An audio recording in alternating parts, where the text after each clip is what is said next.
back now. Yeah, no. I get my invoices in on time. They're definitely laughing at that. I take my work very seriously, and it is a business, and I think so many people get this wrong. I saw an amazing quote on, I think it was Instagram, it might have been Ash Stone actually, and it was talking about guys in the industry basically not being organised, and how he's seen so many people kind of fall because of their disorganisation. And it is a business. That's why they call it the music business. I had a private student actually a couple of weeks ago saying, I love playing the drums, but now seeing that I have to treat it like a business, I don't want to do it anymore. That's fair enough. That's fair enough, because it's not like playing in your garage with your mates when you were 15. It's a professional business. It's your careers that you're going into, and you're going to be making some serious money out of it as well. So you have to treat it professionally. You have to treat it like a business.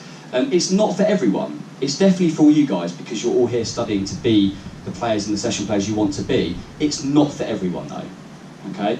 But if you don't treat it like a business, it will bite you in the arse. And it's the music business for a reason. So just try to be as professional in your approach as anything. Like for example, if, I take Apple as an example every time, if Apple started being really unprofessional, they just start losing billions. Do you know what I mean? Obviously it's on a massively smaller scale, but if I start being really unprofessional in my work, no one's going to book me anymore, okay?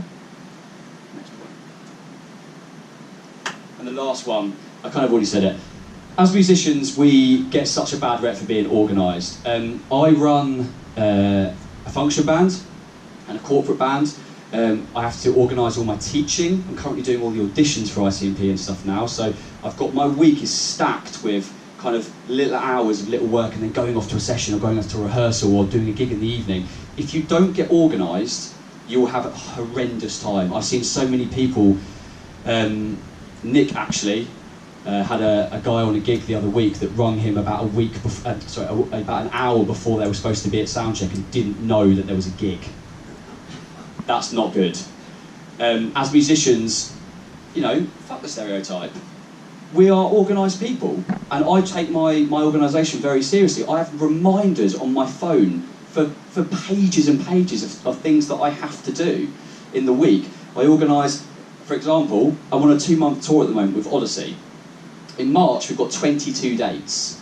I'm juggling my teaching, my function gigs, my duo gigs with Nick, my auditions here. I'm juggling it all around. And that's not just like, oh, I'm going off and doing a gig and then come back to teach. We're in Dublin, we're in Switzerland, we're in Italy, we're in Spain.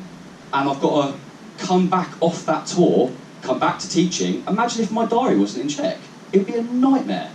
So if you could be as organised as possible in your professional careers, and as students as well, if you could be, you know, what third year is your dissertation at the moment, trying to juggle your workload, it's getting you ready to go into some of yours.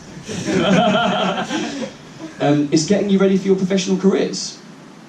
If you're not organised, again, you won't get booked again, because if you let someone, this is the other thing about the music industry, with these gigs, if you're doing a big corporate gig, or right, let's take for example, if you're doing the Spice Girls, okay, are getting back together, yes, final tour, get in. They said last time. Yeah, exactly. The Spice Girls are getting back together. They'll be playing venues and arenas to probably about 20,000, probably, so all the arena tours they're doing. Imagine if you're in that band and all of a sudden you're like, oh shit, I'm supposed to be teaching now. Obviously you bluff your teaching, no, I'm joking. But like, when you start getting to these bigger profile gigs and sort of more important work, if you let people down, that's a big deal. If people in the O2 are paying, I don't know, £100 a ticket, and all of a sudden you're not free, you just can't do it. It's not like ringing into work and going, I'm a bit sick, I can't come in. You can't do that in the music industry. And again, for corporate gigs, for function gigs, if you just don't show up, someone's paying thousands of pounds for you to be there, and you're not there. It's just unacceptable. So you have to get organised. Cool? Can everyone say hello so I know you're all there? Hello. Yay. Right. This, I'm going to talk for a little... What are we doing for time, Ben? Great. Awesome. I'm going to talk loads. I'm going to talk for a little bit longer, and then I'm going to play and get some of you guys up to play. This is how I make my money. I'm going to get quite personal now. When, James, I remember you saying to me on the point you were at now, I remember you saying to me a couple of weeks ago, you were really nervous about going into the professional world. Bit anxious, not nervous, anxious. Thanks. Yeah? Yeah, true. Darkest secrets, awesome. Because we all know London is really expensive, right? It takes a lot of money to be able to survive in London and also in this industry. What I discovered when James Oscroft gave me these pointers was that function work is a really, really good source of income. If you do, the average wage for a function gig is about 250 quid, 200, 250, and then it goes up and up and up. David DeAndre, who's in Circus 8, actually did, I'm going to, if exactly he's here, he did a gig for, I can't say who for, he did a gig last week for £1,200 for one gig. Okay, I'll let you think about that for a second. £1,200 for one gig, okay? There's really good money to be made in this industry. He actually did, I will say, he did it for the National Leaders. It was a corporate event with this big corporate band he plays for.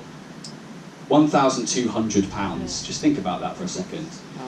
That's for one day, one day's work, and they flew him over to Switzerland. They had a party afterwards, free food, free beer. Yes. They need a drummer. So they need a drummer. I'm trying to get on that gig. So that's obviously a bit sort of, that's out of the ordinary, but you can make really, really good money in the function and corporate world. I was, one of my friends was playing for Jessie J a couple of years ago, and on the same day he was doing a gig at the O2 for £175, and I was doing a corporate for £250. Yay, I make more money than Jessie J, awesome. I learned early on that if you can get in the kind of the function and corporate game, you can make enough money to then be able to do stuff that you really want to do on the side. And what I've always been quite good at is reinvesting my money. So if I do function and corporate gigs, every kind of now and again I'll put a little bit of money aside. I bought a PA system. I then added more stuff to my kit. I then bought some electronics. So I'm constantly reinvesting my money to basically become more employable as a drummer. I've got a little van. So I'm a drummer who's got a PA, a drum kit, a van, and I can do backing vocals. I instantly become the most employable function musician ever.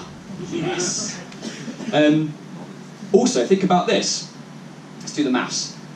If you're in a function band and you do 2 function gigs a week, and they're at 250 quid a gig, that's £500 a week, £2,000 a month. That's the average salary. Makes sense? So people are sweating their balls off in McDonald's or whatever, working for minimum wage, and you're earning more than them a month in 2 nights a week. And also on functions, you get free food and free beer, and you get to hang out with your mates, and you get to play drums or play bass or play guitar. So this is what I